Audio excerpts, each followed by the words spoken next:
Hey guys, I hope you guys are well.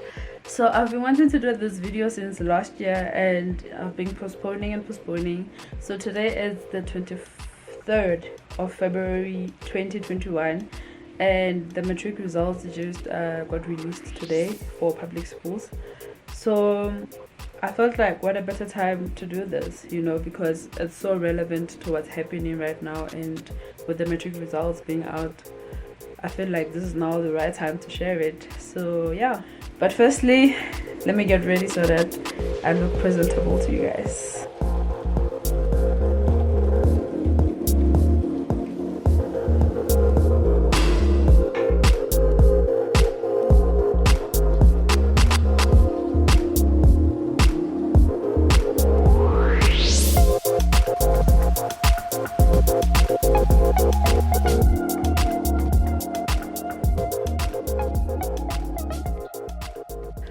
So guys, yes, I'm finally done preparing, bathing and doing all the chores that I have to do.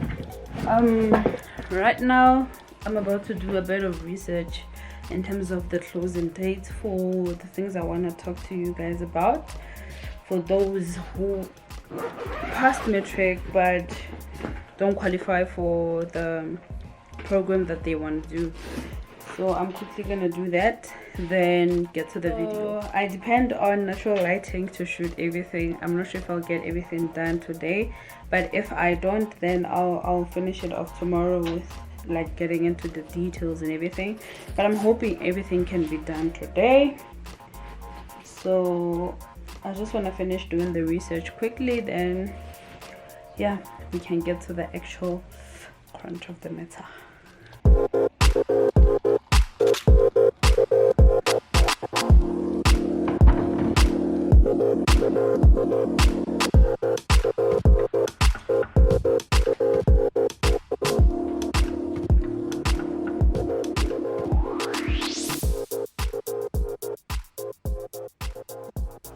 Hey guys, so it's currently the 25th of February and yeah, I did my research on the 23rd as you saw earlier on the video.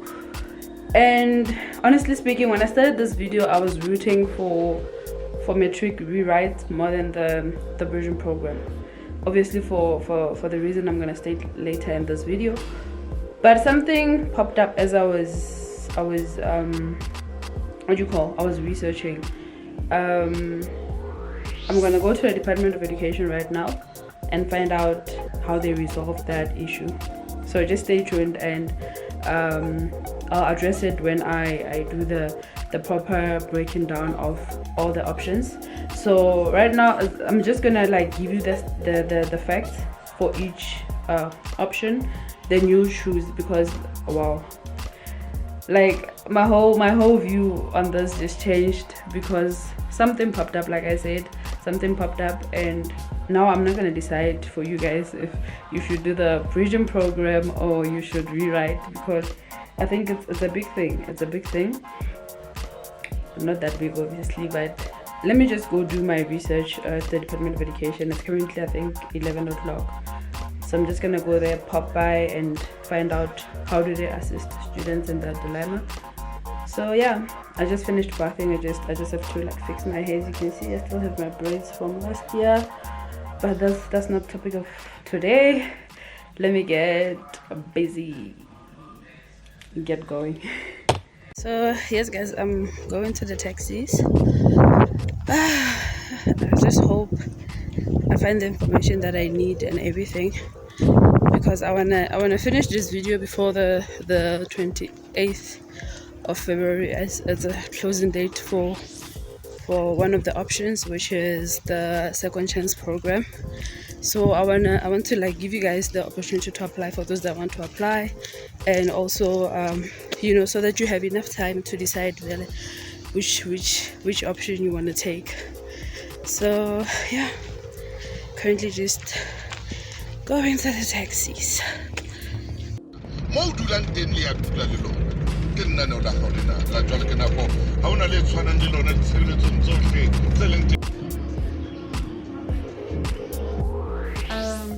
finally done compiling all the information that I needed, and the first thing I'd like to say is that please don't settle for anything less than your goals, your dreams, basically that thing that you know you were destined to be.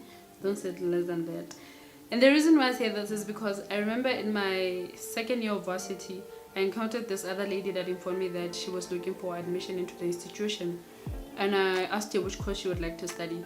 Then she told me at this point I'm basically looking for anything that they can offer me because I got rejected into my first and second option.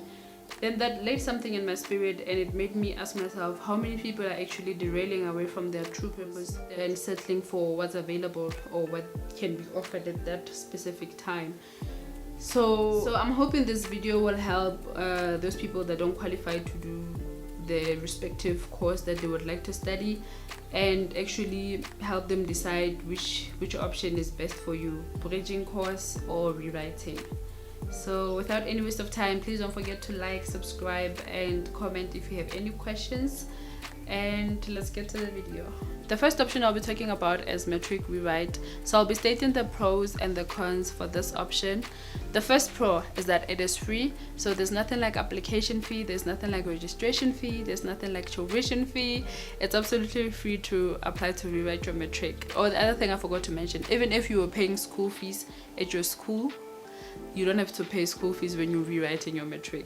And there are two ways you can do this. You can either apply online on the Department of Basic Education's website, which I will link down in the description box, or the second one is that you can go to your school where you wrote your Matric previously and go fill in a form. You just write the subjects that you want to improve.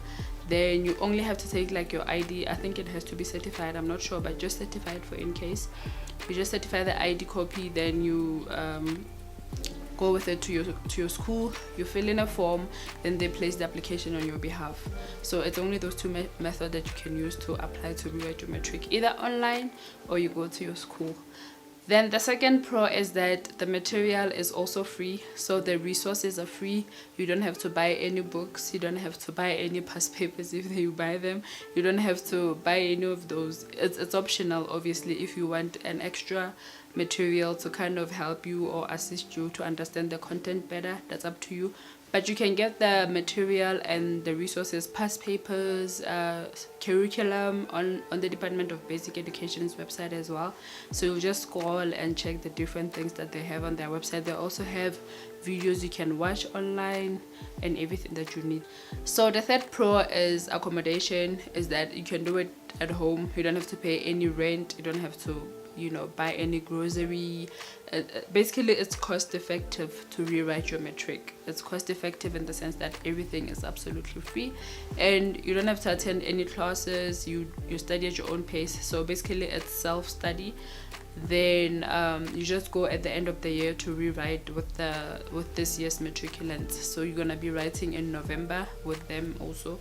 You're gonna be writing the same paper, same everything. The fourth thing is repeated content, so you'll be repeating what you did in your Matric year, because obviously you are only allowed to rewrite the subjects you've done in your high school years. You can now say you want to write life science if you didn't take it previously in your Matric because you don't have a case mark for it. So it's familiar content, repeated content, and yeah, that's it for the pros. Now the con. So when I was doing research, I found out that some people actually received a star instead of a mark for certain subjects that they wrote. And what this implies basically is that you didn't write your exam, so it means you were absent for the exam. This can be a bummer because imagine that you wrote and you go fetch your statement and it shows a star, but you know that you wrote and you have evidence that you signed, because every time you submit your exam sheet you sign proof of attendance or something like that. So this can be a bummer because imagine now you're competing with the matriculants for admission into them and their marks are in, but when the institution check your marks online on the system, it's going to indicate a 0 because you didn't. It shows that you didn't write, meaning the Department of Education didn't put your mark on the system. So this can be a bummer because imagine now you're competing with these matriculants that you wrote with for admission into a certain course, and their marks are in, now you have to go to obviously it can be resolved. Now you have to go to the Department of Education. You go to your school first, they'll print out that attendance slip, then send it to the Department of Education. Then they have to look for your script, check the mark, then put it on the database. Mind you, this is not a one-day procedure, because your school actually has to send an email, then the email has to be sent to the center, then they have to look for your paper. So by the time all that happens, it could be that the program that you applied for is full, because they already assessed your application based on your previous matric results, because now for the one that you wrote, it indicated a 0. So that is the only worry I have about this matric rewrite, which was the big thing that I said it changed my whole thing. The worst part is that you can even be rejected for your second choice as well, because probably your previous matric you didn't even get a bachelor's, but now that you rewrote and such things happen, meaning you're gonna have to resolve that issue. Probably it's gonna be resolved in the middle of the year. I'm not sure how long it takes for them to fix it. So that's something to look out for, because it's a huge factor, because this can cost you another year of being at home, even though you have like distinctions probably that you have bagged when you were now rewriting your matric. So that's something to look out for. So I'll just go through the list again. For the pros, this is it. For the cons, this is it. I only have one con for this option. Yeah, I think that's it for me. So on to the bridging course. So I'll be stating the pros and the cons for the bridging program. And the first pro is that you kind of have a guaranteed entry into the course that you want to study, given that it's not a selection course, obviously, because if it's a selection course, you're still competing with the people that you're bridging with, as well as the matriculants. But for things like BSc, BCom accounting, and all of those, as soon as you pass the bridging program, you are guaranteed entry into your first year of your degree. Then the second pro is that you kind of get familiar. You kind of get familiar with the structure of the university, how they ask questions, how lecturing is, because obviously if you're doing a bridging program, it's within the university structure. So the way they ask, it will be the same kind of way that they will ask in first year. Past papers, how they set, what they look for when they assess a student. Obviously it changes from year to year, but you kind of have an idea. Unlike someone who did a bridging program, they will be stuck with the high school method of doing things. But if you did a bridging program, you'll kind of have an idea of how the structure is and how you're going to be asked when you go into your first year of your degree. Now the cons. The first con is that obviously, unlike the Matric Rewrite, you have to pay fees, you have to pay application fee, you have to pay tuition fee, registration fee, all of those fees, you have to pay them, and they range from, I think, plus 20,000 bridging courses. So that's something to look out for. Then the second one is that you have to buy material. I know some institutions offer material for free, like UFS. Not for free actually, but it's included in your registration fee, but they say it's free because they give you the material for free. You don't have to go buy books, unlike when you're doing your first year where you have to go buy books. But it varies with institutions, so I'll just include the material in where you have to buy books. Unlike with the bridging program, you don't have to buy those, you can just get them on the website. Then the third one is that you're gonna need accommodation, obviously, which is like kind of the reverse of Matric Rewrite, because these are things I stated in the pros for Matric Rewrite. So you're kind of gonna need accommodation, especially if you're gonna be studying at an institution that is not within the range of like home. So you're gonna need accommodation for the duration of your bridging program. So monthly rent, monthly grocery, if you don't have sponsor. And one thing I forgot to mention is that NSFAS doesn't cater for bridging programs, so that's something to look out for. So yeah, that's the thing. It's not as cost effective as the Matric Rewrite. Then the fourth one is that you kind of have a restricted path. So let's say now you do a bridging program and BCom accounting, then after the bridging program, you're like, this is not for me, I want to do maybe a BSc in something, but your AP doesn't qualify you to do the BSc. and the bridging program that you did is a BCom bridging program. So it restricts your path in the sense that you can't now say, okay, I'm done with the bridging program for BCom accounting, can I now do a BSc in something? So since you don't qualify for, let's say, university entry, you will still have to now do a bridging program for for BSc if you now decide to change your mind. But unlike someone who's doing a rewrite, they kind of have the flexibility to apply for what they want, so that's something to look out for that. Now the fifth one is that you have a restricted number of universities that you can apply to. Unlike someone who did Matric Rewrite, they can literally apply to any university they want. But if you do like a bridging program at a certain institution, let's say UFAs, that sometimes only cater for that institution only, Some varsities, I know, like Wits, they don't take bridging program. I think UP has its own. So if you do a bridging program at at UFS, you'd still have to do a bridging program at UP. So just be sure that you ace whatever that you're bridging for if you'll be going for the bridging program path. And I'm saying this because imagine now you want to do a selection course, let's say forensic science or medicine or whatever. Then you can only apply at that institution, because either way your matric doesn't qualify you to apply at Wits, it doesn't qualify you to apply at UCT, doesn't qualify you to apply at Northwest. Probably your AP does not qualify you to apply to these other institutions. But now when you do a bridging program with a certain institution, sometimes it limits you to that institution only. But other institutions might be open to taking students that did a bridging programs at another institution to their university. I'm not sure, you just have to do the research on that. But from what I've gathered is that Wits, UCT and all of that, I don't think they take bridging program students. You have to meet the AP score for that respective course that you want to do. So what you have to do is complete the BSc degree that you'll be doing at UFS, then apply to this other institution as a postgrad student, So you can only apply or try your luck with the institution that you did your bridging program with. Like now, if you do the bridging program at UFS, you'll be stuck at UFS. If you do the bridging program at UP, you'll be stuck at UP, Disclaimer, do research on this. It's not the final one, because I'm sure maybe some varsities can take bridging programs of other institutions, but the ones that I'm talking about is the ones that I know don't take bridging program. So that hence I'm saying it restricts your path.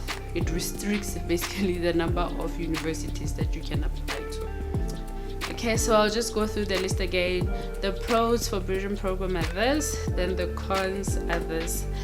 Hopefully now you have like the kind of an idea of which path you'd like to follow, and I'd like to advise anyone that is at home.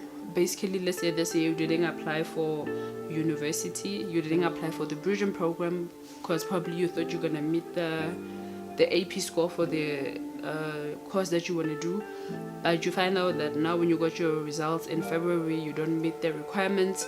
Please, I kindly ask you to go apply to rewrite your matric, because institutions are full already, meaning a bridging program, they're going to take people that applied last year or with a limited number of spaces. So if you maybe didn't get accepted into an institution and you don't meet their minimum requirements, I'd advise you to rewrite your matric, apply to go rewrite your matric, unlike waiting for next year to apply to do a bridging program, So just look out for that. And the closing date is on the 26th of March this month. So I hope you guys find this video on time so that you can go apply to rewrite your matric. If you are just at home doing nothing, then you can do other things on the side. Probably can do your license, find a part-time job or a full-time job, because when you're rewriting your matric, you basically don't have to attend classes. And there's also the other option, which is the second chance program. Second chance program, basically it's like you are at school but you don't wear uniform, you don't pay school fees and all of that. So the government has different facilities within different provinces where you just go and You get tutors, you get people that assist you with the content, but you'll be attending the day-to-day classes. So I'm not going to dive deep into that. You can find the information on the Department of Basic Education's website. And for those that are doing a bridging program this year, I wish you all the best, and I hope you are enrolled for the bridging program for a path that you really want to follow. And I wish you the best of luck in everything that you do, and God bless you all. Okay guys, now that you have heard both options, which is Matric Rewrite and the bridging course, I hope that now you are able to make a constructive decision on which option is best for you. And if by all means you are at home this year and you do not meet the minimum requirements for the program that you would like to enroll for next year, please go rewrite your matric. You can go apply to rewrite your matric, then we know that next year you don't have to do a bridging course.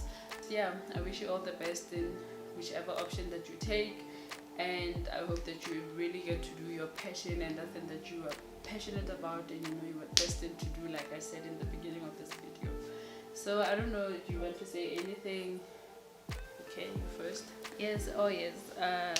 One thing I forgot to state is that if you want to apply to do a bridging course, you apply like you would any other course. So you go to that specific university's website, then you either apply, it's an extended program, or whatever that institution names its bridging program, like the UFS, I know they call it UPP or CPP, is at the South Campus.